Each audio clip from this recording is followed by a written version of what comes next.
everyone, and welcome again to the Philly Factor. I'm Paul Perrello. 2026, Philadelphia will be the epicenter for everything there is to celebrate the birth of the United States of America. It is the 250th anniversary of the founding of our country, and we can brag that it really all happened here, right in Center City, Philadelphia, Old City, Philadelphia, in what is the historic district, right there at Independence Hall, which was the Pennsylvania State House at the time in 1776. So while the eyes of the nation and the world, for that matter, are focused on Philadelphia, there are so many things to see and do during this year. The birthplace of America is celebrating its 250th anniversary, and there is a new book out, Philadelphia: A Walk Through History, guided tours throughout town by Natalie Pompilio, and I have a copy of the book here. Natalie, congratulations on the book. It is a wonderful book. The one thing that I like about it is that it is small, concise, and whether you want to use this as a resource at home or if you want to stick it in a backpack while you're taking a walking tour of Philadelphia, it's very easy and to whip it out of your backpack and see where you're going and what you're doing. So first of all, welcome back to the program. You were with us a few Good to years see you. ago. And when this book popped up on the radar screen, I was like, absolutely, what perfect timing, as they say. So what made you decide that you were going to do this book, Philadelphia: A Walk Through History? Well, it was really 2026. I said, Mhm. I know there's a lot of people, myself included, who think we know American history, but we don't. So I thought this could be a little refresher as well as a fun way to present the information. Some of the tours that you recommend and suggest in the book are no-brainers, and I just mean that with all due respect because look, the Betsy Ross House, Independence Hall. I mean, that's a given. I mean, from when I was in grade school, probably when you were younger yourself, class trips were always to the historic sites, and they were your traditional historic sites. But you've included in this book some of the off-beaten path tours that, and just paging through the book earlier this week, I was like, I didn't know that. I didn't know there was such a tour or such a place Right. that you've highlighted in the book like this. Well, when I had to include some of those old time, you know, sites we all know by now, I tried to make them interesting, not personalize them, but make it real. So when you read the Declaration of Independence tour and you're at Independence Hall, you learn about the heat the day they were, getting the Constitution together. Sorry, independent. You you you know when they were signing a Declaration of Independence, it was a really really hot day. They also were really stressed out because they didn't know if they put their name on this document, if King George III would just send people to arrest them. Mhm. But then, of course, something weird happens. They have to open a window to let air in, and they let in a swarm of very hungry horseflies. And everybody suddenly is rushing to sign their name and then running out of the room. And it was one of Thomas Jefferson's, dinner table stories for people. Like we're making a new nation because of these horseflies. That's pretty funny. And oftentimes I've thought, I mean, here these men were, and unfortunately, it was just the men that were in the room. Mm. Although there are many tours in the book that highlight the founding women of, Mm. of America. But I've often thought what it must have been like in that room without air conditioning. I mean, we take air conditioning today for granted. If you don't have air conditioning, there's always a window fan or some type of fan you can put in the house. But what it Right. was like in July in Philadelphia with the windows closed, luckily they're not recreating those experiences in your book or any other book for that matter. Right, right. But also these founders didn't know how to dress for the weather. When you see their pictures, they've got the long socks and jackets on. Like maybe they could have made themselves more comfortable, but this is what they went with. Yeah. Let me tell everybody a little bit about Natalie, our guest here on the Philly Factor. She's a freelance writer and editor in Philadelphia, longtime reporter for the Philadelphia Daily News, the Inquirer, the Times Picayune in New Orleans. Natalie documents the world as through the eyes of ordinary people going about their lives or facing extraordinary challenges. She reported from Baghdad as the insurgency against the U.S. military operations there began gathering force and covered Hurricane Katrina and its aftermath. She regularly writes for magazines, including Brain and Life and Super Lawyers, as well as the Washington Post, the Associated Press, and other outlets. She's written a number of other books, and as I mentioned, she was on our show a number of years ago talking about one of her other books. And this book is a must-have if you are a Philadelphia history buff or not. And whether you're coming to Philadelphia or you live in Philadelphia, this is, again, a must-have book. And these are guided tours that you can take on your own. There is no organized, I mean, there are organized tours that you could take in Old City, but this is sort of a self tour through these historic sites in Philadelphia, correct? Correct. Yeah, Well, as you read in the bio, like, you know, ordinary people in extraordinary times, which is a lot of the people in this book. Of course, they didn't know it then because they don't know what came next. sure. They were just going out their business.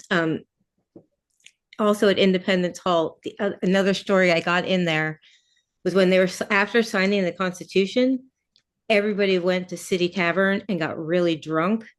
And the liquor bill in like modern money is something like $15,000. Wow. And they couldn't move for like 3 days, so that they waited to sign the Constitution. Gotta love those founding fathers for sure. As I said, some of the tours we've all taken one way or the other, but then there are some other tours or buildings or places that we've heard of, but not necessarily may have been to. The National Liberty Museum at 3rd and Chestnut, the Dolly Todd House. Of course, we know Dolly, and I'll refrain from saying hello, Dolly, but anyway, she would become Mrs. James Madison, Dolly Madison, right? The National Liberty Museum, Carpenter's Hall, we've all been to. The Philadelphia Contributorship at 220 South 4th Street. I like the fact, too, that you actually give directions for these tours. So it's not basically, oh, yeah, you want to go to 220 South 4th Street, and people think they may have an idea where it is, but you actually tell them, continue east on Chestnut Street, stop at South Street, South 5th Street. So you're actually giving them directions to get to these locations. There's the American Philosophical Society, Congress Hall, which we've all been to. And then there's Pennsylvania Hall, which is on North 6th Street, the African American Museum, which I believe it did. It opened in 1976. So this is actually an anniversary year for the African American Museum, too. And the other great thing is, your tours are broken down by chapter. So we have Tour 1, The Fight for Freedom, Tour 2, We the People, Tour 3, African Americans in Colonial Philadelphia, Tour 4, The Founding Mothers. So each chapter, each tour is broken down into different topics. You end the book, Tour 8, with the yellow fever epidemic of 1793. Why end the book on such a positive note, Natalie? The yellow fever epidemic of 73 really shaped this city. It's when everyone realized we needed clean drinking water. It's what led to the waterworks and like the first pump stations. Some of the people who survived it made pledges. If you let me live, I'm going to do good stuff for the city. And then they made good on those promises. Wow. I don't think yellow fever sounds terrifying, but I really appreciate what a pandemic can do. Sure. And I think we all do. Yeah. So and not to get too much into the yellow fever epidemic, but was that, comparable to what was going on then to what we went through in 2020? Well, they didn't do the same kind of lockdowns, and they also didn't know what caused yellow fever. So there was a lot of differing opinions, including Dr. Benjamin Rush, who had a lot of wrong ideas. It wasn't the same, but they still lost like 5,000 people when they only had 50,000. Wow. Yeah. So So that's a lot. Um, so, where can we find this book? I know it's on Amazon, but you know, I know another benefit to doing this is that you probably want to get it in all the gift shops in Old City for that person who might just be coming through town and they Right. see it and they say, "Hey, this is something I want to pick up and use." Because hey, why not? So, are they in the gift shops in Old City? They're going to be in the gift shops in Old City.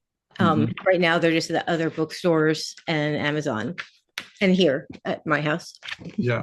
Um, was there any one tour that sticks out or stood out for you as you were researching the book? And a lot of times, tour books can get bogged down with all the details. And by the time, and the other thing that I really like, and I have to say, maybe it's an age thing, but the print in the book is very senior friendly. I'll just say that because sometimes having gone to um, Paris and having gone to Italy and using those tour books where I would need a microscope, not a microscope, but a magnifying glass to look at the pages to sort of read what's there. But this is very user friendly for people of all ages.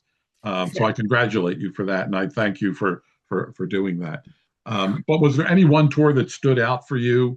One fact that just jumped up out of the books for you and said, "I got to include this." Well, I learned so much from the Founding Mothers tour. Mm-hmm. You know, I got to write about Betsy Ross as not just a flag maker, but as a loyal American secretly fighting the British. I didn't know the Grimke sisters, who are famous abolitionists, ever moved here. Mm. I didn't know we had the first medical college for women in Pennsylvania. Pennsylvania Hall, which no longer exists, was also built by anti-slavery movement, mostly women. Mm. So it just amazes me. There's when you walk in Old City, there's a sign, a historic marker, and I love historic markers, so I always stop. And it just says this woman, Elizabeth Drinker, kept a diary here for years and years and years.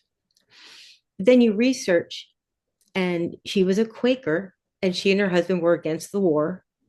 Mm. So her husband got arrested. What does she do? She and her other friends, they go visit George Washington at Valley Forge, and they say, "Can you let our husbands out?" And he's like, "No," but he served them, as she wrote, an elegant dinner. Wow. Stories that we've never heard before. Stories that just make me happy. I think the highest compliment I received was from my 12-year-old niece after I did a book presentation, and she said, "I usually think history's boring, but I like your stories." Yeah, yeah. And it's one thing we read about history in the books, from grade school through high school and college and onward.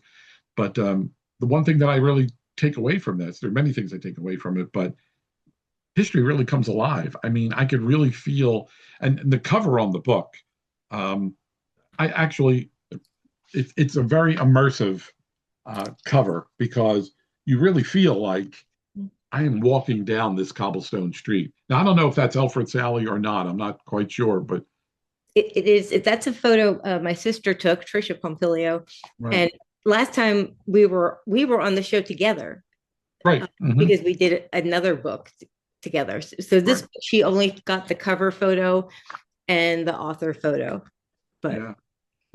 But it feels like I'm literally walking down Alfred's Alley. I mean, yeah. and that's what I like about the book is that the book is, it's not just words on paper. It's immersive. It tells you, where to go, how to go. There are maps throughout the book for each tour, and each map highlights, so it corresponds with the information on the other page. There are, I mean, one of the things that and I believe it was in 1976, is that the privies for Franklin's house, Dr. Franklin's house, are still in the ground, but the house itself is gone. But they put up a steel structure to sort of outline where Ben Franklin, lived. But and I've talked to many other people, guests on this program about, well, why did they get rid of Franklin's house? I mean, didn't they realize that Dr. Franklin was not only a founding father, but an inventor, a publisher, created the first fire department. I mean, he did so many things, and yet they nobody thought to save his house. But yet, in the book, you highlight Franklin Court, where his house was. And there's actually a museum there too, as well, right? Yes, an open air museum, and they do some guided tours when you go. The As the weather starts to warm and more people start to come into town, I think Philadelphia has finally figured that they have this untapped resource of history out there that they can market and allow people to stay in Philadelphia for more than just a few hours or half a day. And I Right. think this book goes a long way. So, if you wanted to start out on tour one and go through tour eight over the course of a day or two, you can. I guess you don't have to cram it all in one day. You can Right. take a leisurely stroll through Old City, and it's only Old City that is included in this book, right? I think it might get maybe one stop in South Philly. That's when you go to the immigration station. Okay, That's at Washington the Avenue. Washington. Yep. Hmm. But everything else, I don't. Nothing goes beyond Broad Street. Yeah. And you've also included, some of the more recently um, discovered heroes of the founding of the country, like Octavius Cato, Cato or Cato, I don't know, and his house on South Street. Right. There's a statue of him outside of City Hall that was erected during the uh, previous administration, the Kennedy administration. But we learned so much about him, and now again didn't realize that and some people would say, well, South Street is part of South Philly. Some people would say it's Green Village. Some would argue one way or the other. But, again, another unsung hero of the founding of our country that you've included in this book. Right. Right. I am a big fan of his. Amazing. What an amazing person. And he died so young. How do you get all this stuff in? Yeah. You know, He died, I guess, I believe he was in his 30s, I think 38. I'm not he quite was sure. very, yeah. Yeah. And he was assassinated. Yeah. And to include that in the book, and the book is, yeah. And look, there's been a lot of discussion about historical markers and what stays, what goes, what is appropriate, what isn't appropriate. But you've included sites in the book. I mean, I remember I'll use the word controversy. Maybe it's not the right word, but when they unearthed the remnants of the first White House there on Independence Mall, and there was a whole controversy about slaves that were housed at the first White House that was where George Washington lived. And what do we do with the site? What story do we tell there? And you didn't shy away from it. You've included it in the book, and rightfully so. It deserves to be in the book because it's a part of our history. Yeah. I mean, what they did at the Washington House was put up signs honoring this. I think there were 6 slaves who were Mm-hmm. held there. And what I also thought was interesting is how disconnected George Washington was on a social level, because when 2 of his slaves escaped, Hercules and Oni Judge, he spent the rest of his life looking for them. He Really? he said about Oni, it's like we treated her like family. And she got 1 pair of shoes a year, unlike the other slaves who got less, Mm. because she was Martha Washington's personal assistant. Wow. I I don't know. I don't get it. Yeah. To put a book together like this takes a lot of people. I mean, your name is on the book, but there's a lot of research that goes into it. There's a lot of people that helped you. You mentioned your sister who got the cover credit for the book, but just the graphic work um, and the pictures that are in the book. I mean, says a lot about the team that you brought together to work on this project. How long did it take from concept to finish, Natalie? It actually was really fast because I'd done a previous walking book. So I had information about sites and where to go, even though this is much different. Sure. And I wanted to do it as soon as possible. So I think I met with a friend in March, and the book was on sale in the fall. Mm. Um, was there a concern or a tendency to try to avoid what you did in your previous walking tour book Yeah. because you want to keep it fresh, you want to keep it new, you want to include new stuff. So was that a concerted effort on your part not to replicate or duplicate stuff that you did in the other book? Oh, most definitely. Yeah, I also feel like I had a little less room, so I couldn't fully explain things in that book. And honestly, this I need more space in this book. sure. I Yeah. can tell you some these great stories that I had to cut, Mhm. but for space reasons. Was was the was the mindset behind the book to make it user friendly? I mean, sometimes there are those tour books I mentioned, the Paris trip and the Italy tour books that are they're thick, but they're like half the size because you can throw them in a backpack and it's easy to Yeah, take in. But the print is very very small. But was um, was the idea behind this to make it user friendly like this that it's concise, it's to the point, and people can carry it around and it's not cumbersome or bulky that it's going to stand in the way of them enjoying the history that's around them. it they call it a book zine because it kind of merges books and a magazine. Hmm. And I think the magazine format makes things a lot clearer for everybody. Sure. Yeah. But when I did the first tour book with another publishing house, one of the complaints I had on Amazon was a woman saying the print was too small. Mm. And at first I was thinking, come on, man. I mean, it's not my fault. Don't give me a bad review on Amazon because of this. Then, fast forward 10 years, and now I'm like, the print is too small. I can't see, I can't read this without glasses. Right, right, right, right. Yeah. People, I don't, this is a general comment, but people don't really respect or appreciate the amount of work that goes into it and how much is in the author's hands and how much of it is in the publisher's hands.